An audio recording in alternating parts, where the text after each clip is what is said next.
In this section, we will look at different kind of functions. And you already know that a function requires that one input has exactly one output corresponding to it. You also saw that several inputs can have the same output. So in this section, we're going to look at library of functions, and then we'll keep adding to this library as we go forward throughout the semester. So the first thing we're going to look at is something called inverse functions. Then we'll look at square root function, polynomial functions, exponential and logarithmic functions, and then piecewise functions.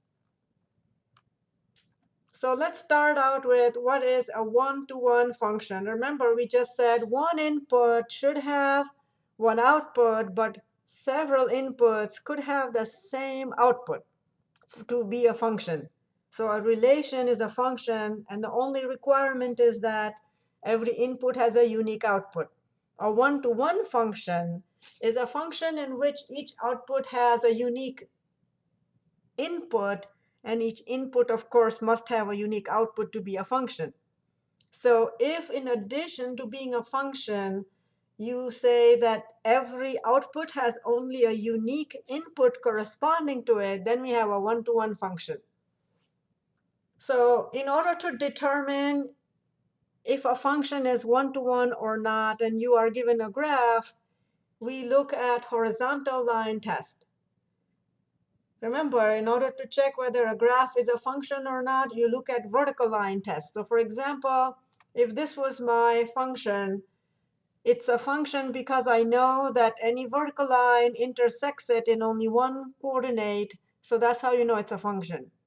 If you wanted to check in addition if it's a one-to-one function, you take a horizontal line test. So you take a horizontal line and move it up and down through the graph and see if it only intersects in one coordinate. And if it does, then you know it's a one-to-one function. So this function you saw here is a one-to-one function. And again, I need to be clear. We're looking at y as a function of x. All right, let's take a look at this graph here, and you determine, pause the video, see if you can determine whether y is a one-to-one function of x. Clearly, it is a function because it passes vertical line test.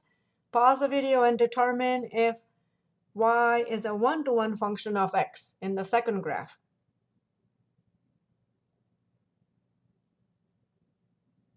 Assuming you've come back, let's take a look. Here's a horizontal line, and you can already see that it intersects in two coordinates, which means that it is not one-to-one function. So y here is not a one-to-one function. All right, let's take a look at this function. Pause the video here and see if you can determine whether it's a one, if y is a function of x, and if it's one-to-one function of x.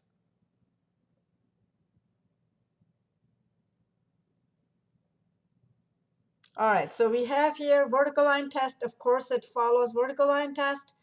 And horizontal line test, if you have a horizontal line, you can see no matter where you are, it will intersect in only one coordinate. So y is a one-to-one function of x. But remember, there are many ways a function can be given to us. Algebraically, graphically. So graphically, we know. If you want to check whether a function is algebraically one-to-one, you will have to insert a and b into the function and check out when does f of a equals f of b. And it should only happen if a is equal to b. So you can check that algebraically also. And that's the same as doing the horizontal line test. So one question might be that now that we have this one-to-one function, what fun can we have with it? Well, what can we use it for? So mathematicians are always interested in what can we do once we have a new object? What can we do with it? So here we go. Here's a function, let's say. We have y is a function of x. So when x is 0, y coordinate is 1. When x is 1, y is 3. When x is 2, y is 5. Extending the idea of functions, then what we can ask for ourselves is, well, since it's one-to-one, and we have input output. Well, what if we make the output as our new input and the input as our new output? So then the function would look like this. When the input is 1, output is 0. Input is 3, output is 1. Input is 5, output is 2. All we have done is make the domain the new range and make the original range the new domain. Well, since it's one-to-one, what the resulting table shows is that it's also a function. Every input has one output. And so clearly, if you have a one-to-one function and you reverse the roles of domain and range, the result still remains a function. And that is the advantage of a one-to-one function. This new function that we get by reversing the roles of x and y is called an inverse function. Let's take a look then what the consequences are of an inverse function. The domain of the original function is the range of the inverse function. In this case, 0, 1, and 2. The range of the original function y becomes the domain of the inverse function. So really, inverse function concept only works if you have a one-to-one function. So let's do a mathematical definition of what an inverse function is. So an inverse function, you have to start out with a one-to-one function, otherwise you cannot have an inverse. So inverse of a one-to-one function, we need to have a notation. Remember, a function must have a name and it must have an argument or the input. So the inverse function's name is f with a -1 on its head, f inverse, that's how you read that, of x. Instead of f of x, f inverse of x. That is our new function, and it's called the inverse function. And what does it do? It undoes what the original function f of x did to the input. And so, other words, domain becomes range and range becomes domain. So if my original function is y equals f of x, then in the new function, f inverse of y gives me my x back. So you are undoing it to get your original input back. That's what you're doing. That's how you can think of as inverse function. So what would that mean in terms of graphical representation? If you are interchanging x and y, then that means x coordinate becomes y coordinate becomes x coordinate. So if the point AB is on the graph of a function, then on the inverse function, you need to plot b comma a, right? So let's take an example. So here is my function f. So this purple graph is my f of x graph.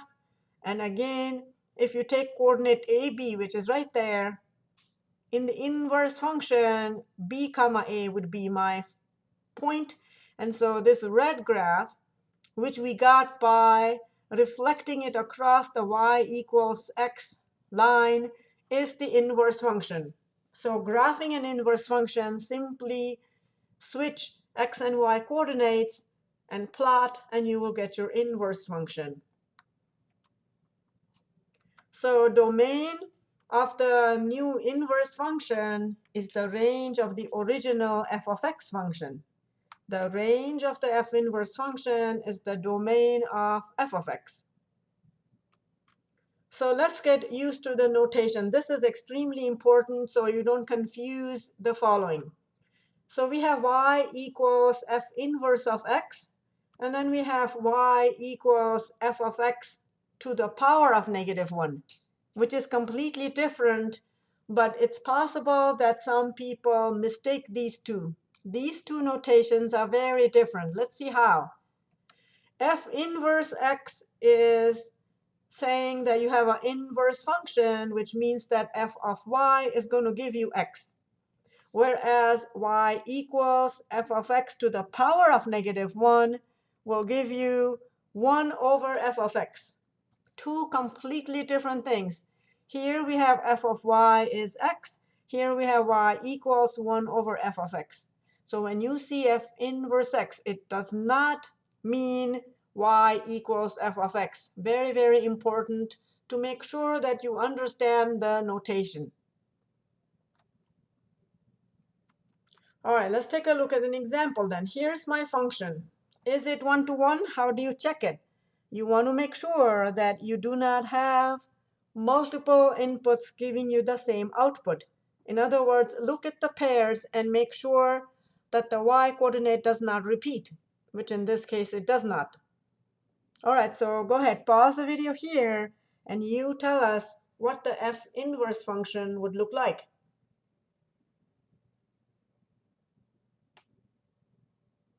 Assuming you've come back, let's discuss it. So here's f inverse. So again, remember, we have x coordinate, y coordinate of 2, 1. In the inverse function becomes 1, 2. In the original function, -4, 8 is a coordinate. In the inverse function, it'll be 8, -4, and you go across and do the same thing for all the other points. So we have our function and we have its inverse. All you have to do is interchange the x and the y. So domain of the original function, which is 2, -4, -1, 4, is also the range of the inverse function. And the range of the function f would be the domain of the inverse function. In this case, it would be 1, 8, -5, -1. All right, so here's a graphical representation of a function. Pause the video here and see if you can sketch the graph of the inverse function. Use a different color, please. So the original graph is blue, so use black or red or something.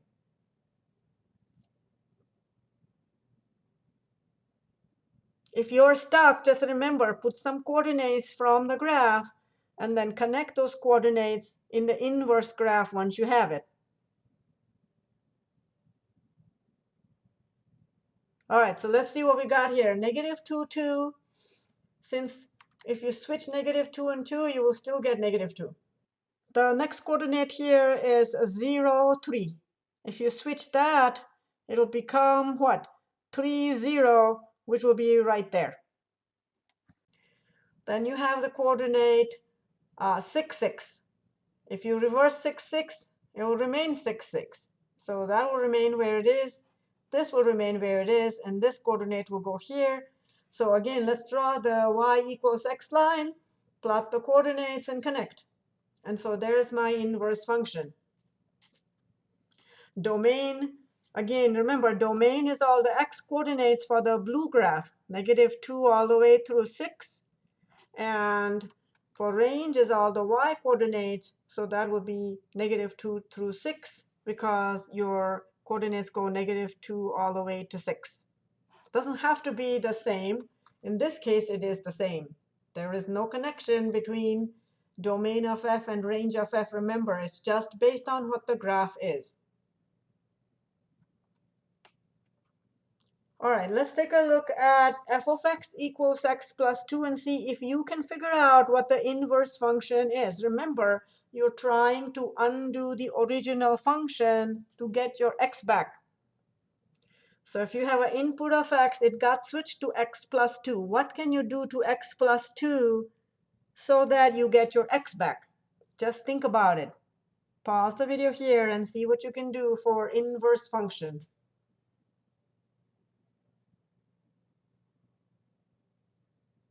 What do you think?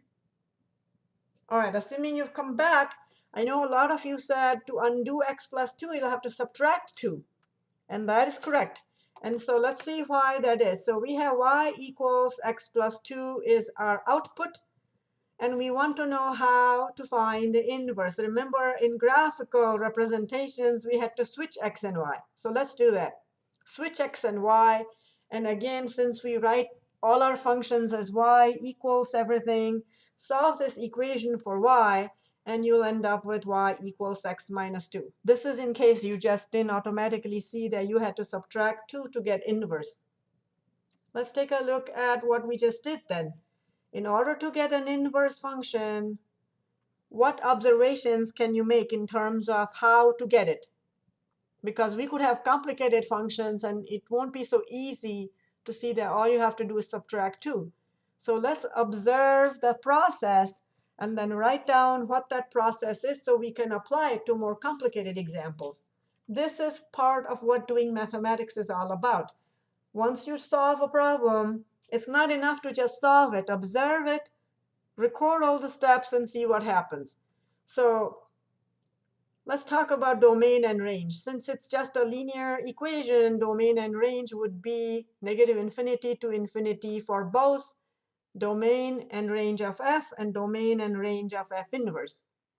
So the observations for steps we're saying is to find the inverse, we have to do what? First step is to interchange x and y, and then solve for y. So it's relatively easy to list how to find the inverse. Now let's see if you can actually apply that. So let's take a look at this example. So f of x is 2x plus 5 over 3x minus 1. It's a rational function because it's numerator denominator. And see if you can figure out how to find the inverse. We will record the steps. Remember what we did to find inverse? First interchange x and y, and then solve for y. So use those steps and see what you can do. Pause the video here and see what you can do.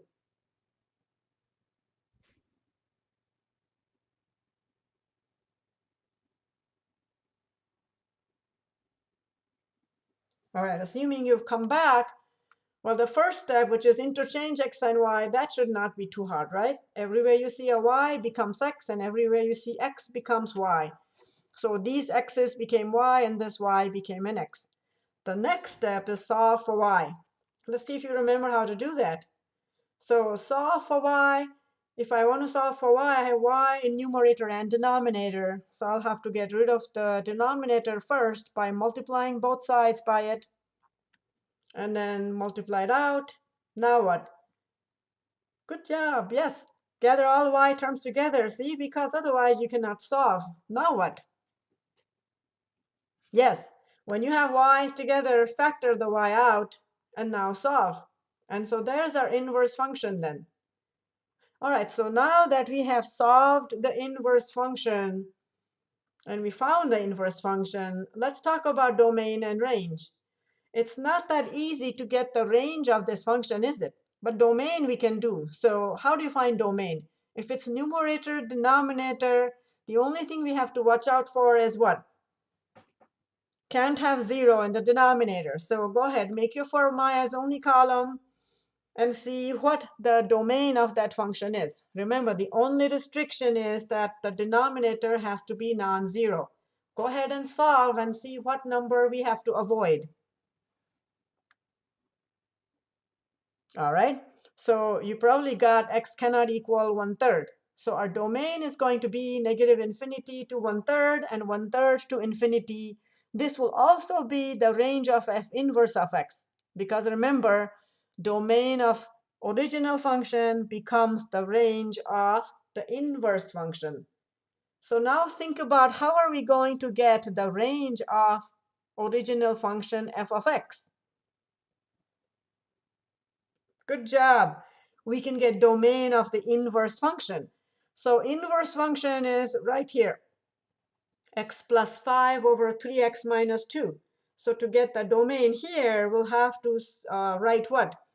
3x minus 2 is non-zero. Go ahead and see what you get.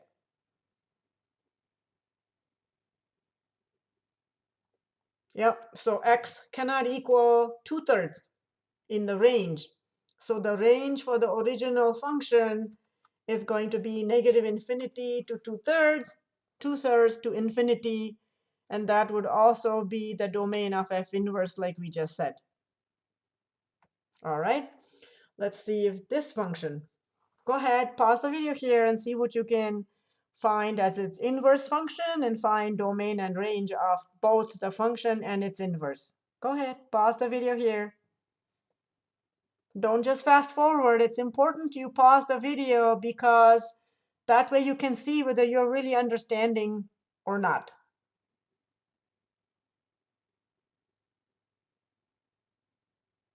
All right, let's see what you got. So you wrote y equals the original function, interchange x and y. How do you undo cubes? Good, cube root. So in order to solve for y, I will take cube root on both sides and then add a 2, and there's my inverse function then. So inverse function is cube root of x plus 2. And domain and range would be negative infinity to infinity because it's cube, so there's no restriction here, right? All right, let's see what you can do if it's square instead of a cube. But look, they didn't just give you the square function, they gave you the square function for x greater than or equal to 3. So the domain is already fixed. And the reason for that is otherwise you will not have a one-to-one function, right? All right, so to find the inverse function, then I will have to write y equals x minus 3 squared, x greater than or equal to 3. And again, you can see if I put 3, 3 minus 3 is 0, 0 squared is 0. Any number higher than 3 I plug in, I will get something square as positive. So we know that our domain is greater or equals 3, and our y is going to have to be greater or equals 0. When I interchange x and y, then now you will have y greater or equals 3 and x greater or equals 0. Well, how do you undo squares? Yes, take square root. And usually you have to say plus or minus square root. But because we already said that our x is positive, we can just take the positive square root. That's why the one-to-one was necessary, so you don't get two answers. We've restricted the domain, made it one-to-one function, and now we have our inverse function as f inverse of x equals square root x plus 3. What about domain and range then? Well, domain of the original function is already given to us, x greater equals 3. So 3 to infinity. So that means that would also be the range of the inverse function. And then domain of the inverse function, which is the range of our original function, would be 0 to infinity. And again, 0 and 3 are included because when you plug 3, 3 minus 3 is 0, 0 squared is 0. So that is why.